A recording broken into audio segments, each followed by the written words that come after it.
né?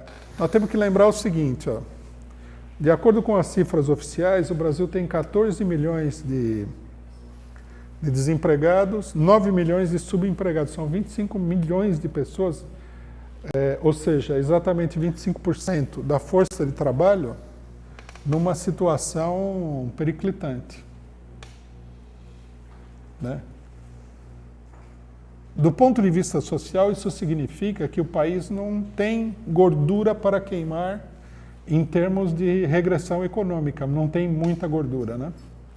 Se você começa a enfrentar uma situação recessiva cada vez pior, a tendência disso daí é que a corda arrebente e o país ingresse numa situação explosiva, uma situação revolucionária. Quer dizer, a burguesia perde o controle das massas e aí perde o controle de tudo, né? Quando você perde o controle das massas e as massas se apresentam na cena política de forma mais ou menos independente, para você colocar tudo de volta no lugar depois, é extremamente problemático, né? É necessário toda uma operação política durante a qual os problemas econômicos, prejuízos, etc., e tal, vão se acumulando. O descontrole político vai aumentando, setores populares da classe média e tal vão ganhando poder político em cima da burguesia e tudo mais. Então, quer dizer, o governo Temer, que foi eleito, digamos assim, pelos golpistas, acabou se transformando num peso morto, de um lado, e num fator de risco. Então, ele precisaria ser eliminado.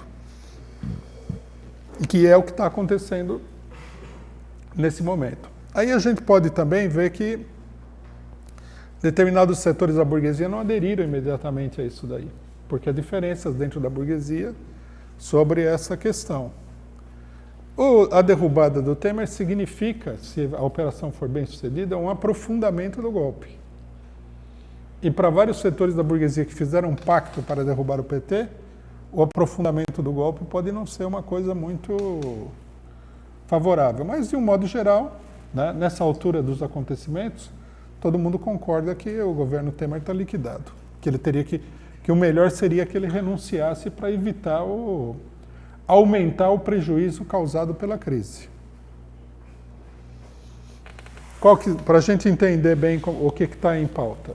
A burguesia já tem, logicamente, ela não fez isso daí de maneira improvisada, não é uma jogada improvisada, é uma jogada ensaiada. A Globo ataca o Temer esperneia um pouquinho, né? Negocia para não sair do Palácio do Planalto e ir direto para Papuda.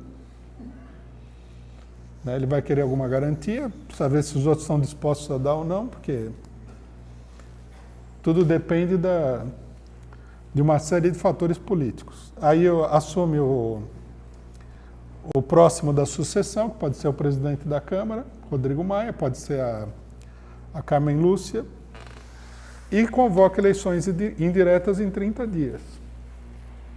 Aí nas eleições indiretas, ao que tudo indica, eles escolheriam uma pessoa que seria mais desvinculada de partidos políticos, para não ficar vulnerável a essas acusações todas que estão acontecendo, estão meio fora de controle devido à crise interna da burguesia, e daqui a um certo tempo, né, se a situação econômica não se estabilizar, se eles não conseguirem organizar as eleições de 2018 para ganhar a eleição, eles vão prorrogar o mandato do feliz eleito indiretamente até 2020. Esse é o plano geral que eles têm. Não é que, veja bem, alguém poderia falar, nossa, esse cara é super conspirativo. Não, está em todos os jornais. O plano. Eles escrevem de uma maneira tal que a pessoa se confunde, mas isso daí está dito com todas as letras em todos os lugares. É isso que está em pauta. E a gente não deve se confundir em relação a esse problema, né?